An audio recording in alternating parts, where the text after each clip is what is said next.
Միացյալ Նահանգները փախստականներին օգնություն տրամադրող աշխարհի խոշորագույն նվիրատուն է։ Սպիտակ տան որոշմամբ ԱՄՆ-ի պետական միջոցներից ևս $400 միլիոն է հատկացվել, որը տրամադրվելու է Մերձավոր Արևելքի եւ Աֆրիկայի երկրներից փախստականների կարիքները հոգալու համար։ Այսպիսով միայն այս տարի Միացյալ Նահանգները փախստականներին $1.6 միլիարդ օգնություն է ուղղել։ Այսպիսով Միացյալ Նահանգներն այս ճգնաժամի կարգավորման խոշորագույն դոնորն է եւ մենք կշարունակենք ջանքերը ծանր իրավիճակում գտնվողների կարիքները հոգալու նպատակով։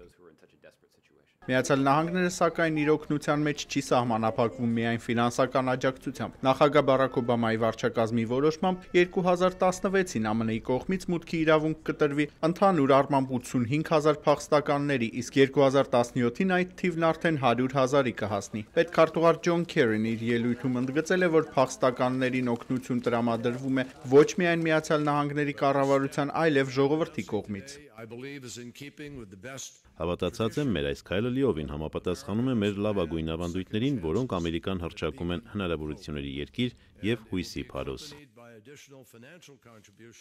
Մինչդեռ Եվրամիությունում շարունակվում են քննարկումները գաղթականների ճգնաժամի կարգավորման ուղղությունների վերաբերյալ։ Այդ խնդիրներն են լինելու այսօր սկսվող Եվրամիության անդամ պետությունների ներքին գործերի նախարարների հերթական հանդիպման օրակարգում։ Արման Թարջիմանյան, Ամերիկայի ձայն, Վաշինգտոնից։